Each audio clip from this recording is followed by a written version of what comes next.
What's going on, Video Game Voter Vanguard? It's your boy P City Substance, and we're here with another episode of the Video Game Votary. So let's get right into it. We're going to talk about basically what's happened this past week out here in the gaming community. So just last week we had the release of Devil May Cry 5. It's the fifth installment of the series. It's been released on the Xbox and the PlayStation. I believe it started as just a PlayStation only game, if I remember correctly, back in the day. So you get a chance if you're into it, go check that out. That's been released.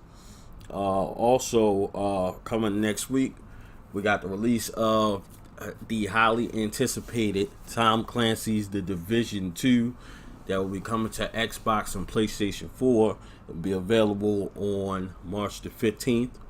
But there is one slight issue with that. Though we're excited for the game, be expecting a very, very large update right away.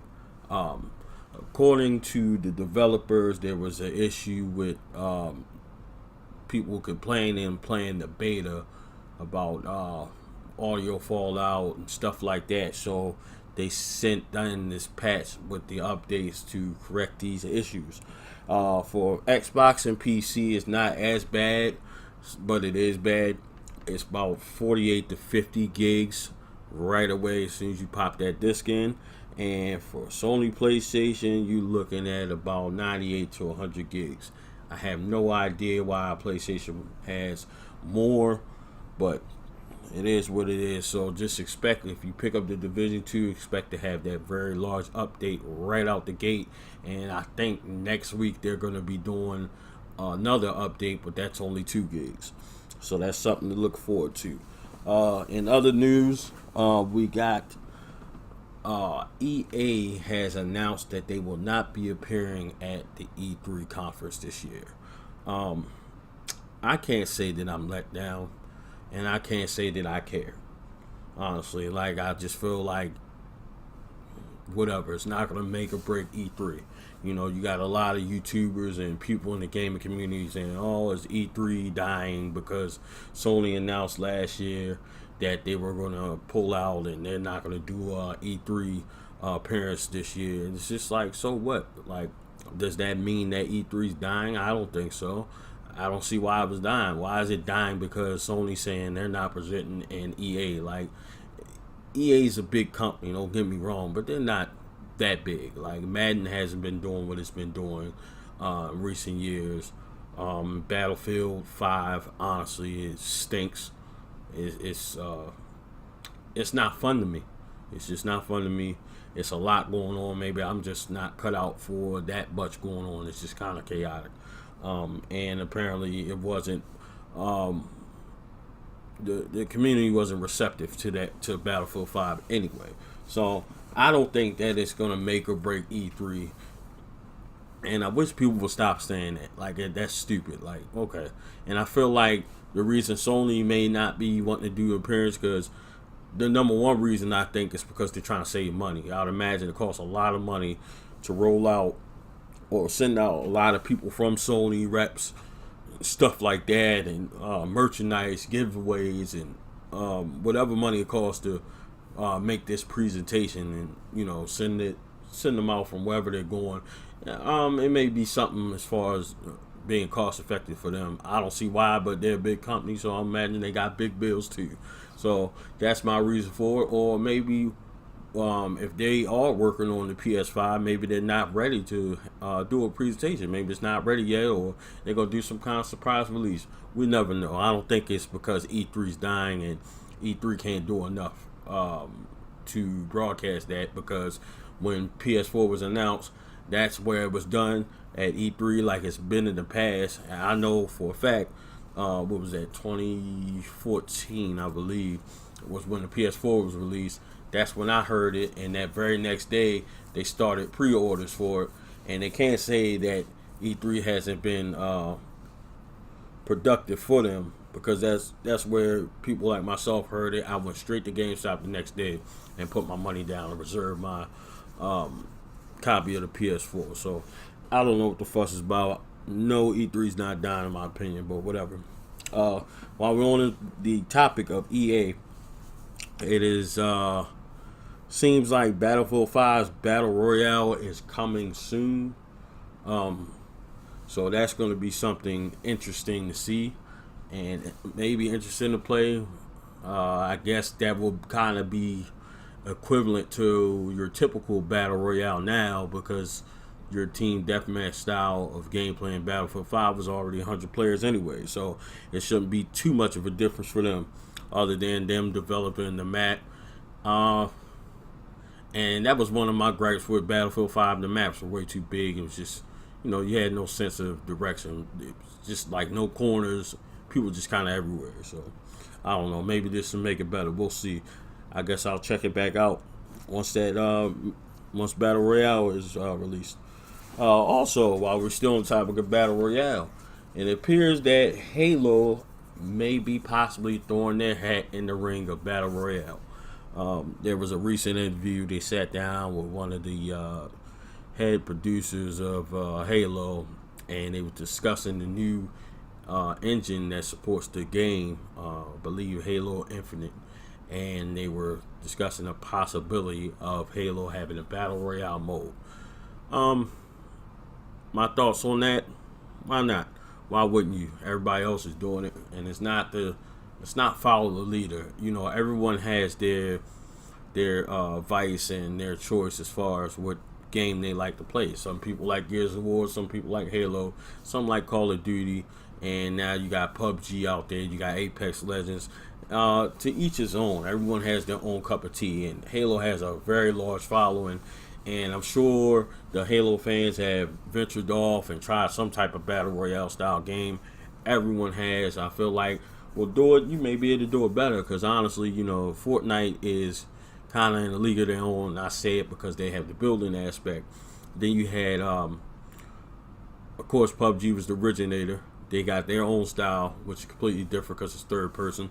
Call of Duty gave it a shot. They got Blackout, which was actually good, and I actually enjoyed that style very, very much. Then Apex Legends burst on the scene about a month and a half ago. Great game, and they kind of taking the Battle Royale wave away.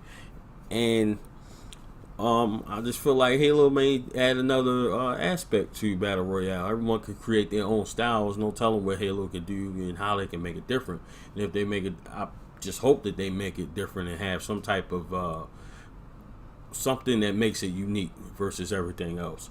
So, and I feel like each one has their own style and each one feels different, has their own gameplay. So I'm not totally against it.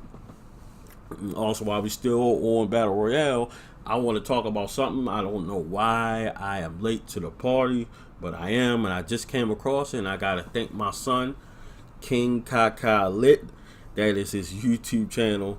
I happen to be at work. I get a notification because I do follow my son. That's my middle child. He was trying Rim Royale, so I tuned in. I'm watching my son, I'm supporting him, and I'm like, man, this looks like Fortnite. But it's a little different. It's basically a Battle Royale style game that takes place, it appears to be medieval times. There's castles, swords, horses, potions, all kind of stuff. But I have to say, it is a lot of fun. I've been playing the mess out of that game for the past couple days.